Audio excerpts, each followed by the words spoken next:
এটাই সেই ফুরফুরা শরীফের দাদা হুজুরের রোজা মোবারক। বাড়ি থেকে প্রায় 90 কিলোমিটার দূর পথ বেরিয়েছি দাদা হুজুরের রোজা মোবারকের দিকে এগিয়ে।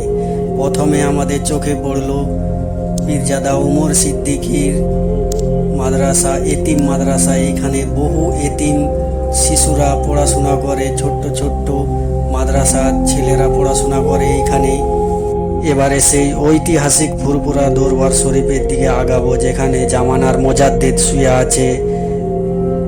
ঐতিহাসিক ফুরফুরা দরবার শরীফ, এটাই হলো সেই ঐতিহাসিক ফুরফুরা দরবার শরীফ, যেখানে বহু অলিরা শুয়ে আছে। এখানে প্রথমে একটি গেট দেখতে পেলাম। এই গেটটি মক্কা মদিনার গেটের মতন দেখতে। ফুরফুরা দরবার শরীফে ঢোকার সময় এটাই হুজুরদের বাড়ি। কোন হুজুরের জানি না, এটাও কোনো এক হুজুরের বাড়ি। এটা পীরজাদা ওমর সিদ্দিকের বাড়ি, দেখতে পাচ্ছেন এটি। এরপরে ফুরফুরার পাশাপাশি সব হুজুরদের বাড়ি, যে কটা বাড়ি দেখতে পাচ্ছেন আপনারা, এগুলি সব হুজুরদের বাড়ি। বাম দিকে পীরজাদা আব্বাস সিদ্দিকীর বাড়ি রয়েছে,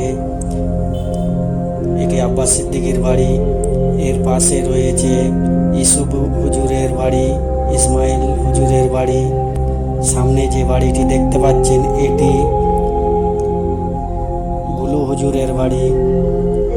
এই বাড়িটি হলো পীরজাদা গুলু হুজুরের বাড়ি। এর পাশে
সন্তানেরা শুয়ে আছে। এখানে বহু ছোট্ট ছোট্ট কবর মাজার রয়েছে।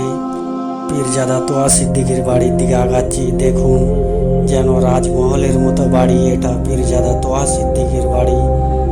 বাড়ি যেন একটা রাজমহলের মতো, প্রচণ্ড বড়। এত বড় বাড়ি আমি আগে দেখিনি, প্রচণ্ড বড় বাড়ি। এখানে লেখা আছে ফুরফুরা দরবার শরীফ, আই লাভ ফুরফুরা দরবার শরীফ। এটি মেন গেট, এটা ফুরফুরা শরীফের মেন গেট। এটাই মেন গেট। সাইডে দুটো ছোট ছোট গেট আছে, এটা মেন গেট। এখান থেকে আপনি ভিতরে প্রবেশ করতে পারবেন। এখানে লেখা রয়েছে পীরজাদা তোহা সিদ্দিকী, বড় অক্ষরে দেখুন। এটি ছোট্ট গেট, সাইডের গেট এটি। এই গেটের ভিতর দিকেও প্রবেশ করা যাবে, যখন প্রচুর ভিড় হয় এই গেটের দিকেও প্রবেশ করে। মাশাআল্লাহ, দেখুন একটি মসজিদ কি সুন্দর করে বানিয়েছে। মসজিদটিও কত সুন্দর দেখুন। এইটি মসজিদ, সেই পীরজাদা তোহা সিদ্দিকীর বাড়ির ভিতরের মসজিদ। মসজিদটা কি সুন্দর দেখুন, কত সুন্দর করে লেখাগুলি অক্ষরে আছে এই মসজিদে। দেখতে গেলে আপনাকে তোয়া হুজুরের বাড়ির সামনে আসতে হবে। পীরজাদা তোয়া সিদ্দিকীর বাড়ির মেন গেট খোলা থাকে সব সময়ের জন্য। আপনারা আসলেই এই মেন গেটটার দিকে প্রবেশ করবেন তোয়া হুজুরের বাড়ির। এটাই মেন গেট, পাশেরগুলি ছোট্ট গেট। এরপরে কুলু হুজুরের বাড়ির সামনের পিছন দিয়ে গেলে মহিলা মাদ্রাসা দেখতে পাবেন। এইটি সেই ফুরপুরা শরীফের মহিলা মাদ্রাসা, জামিয়া সালমানিয়া ফুরপুরা বালিকা মাদ্রাসা। এটি সেই মহিলাদের মাদ্রাসা। এই মাদ্রাসায় বহু মহিলারা পড়াশোনা করে। বহু দূর দূরান্ত থেকে মহিলারা আসে এখানে পড়াশোনা করে, এখানেই থাকে। 24 পরগনা, উত্তর 24 পরগনা, পুয়েনেশোল, বাঁকুড়া, বিষ্ণুপুর, পশ্চিম মেদিনীপুর, বহু দেশ থেকে আসে এখানে এসে পড়াশোনা করে এইখানে। এরপর আমরা খাবারের হোটেলের দিকে এগাচ্ছি বিরিয়ানি খাওয়ার জন্য। এটি সেই ফুরপুরা শরীফের হোটেল। এইখানে ঢুকেছি বিরিয়ানি খাওয়ার জন্য। মাশাআল্লাহ, খুব সুন্দর বিরিয়ানি। এই বিরিয়ানি খেয়ে বাড়ির দিকে রওনা দেব। আপনারা একটু দোয়া করবেন, আমিন।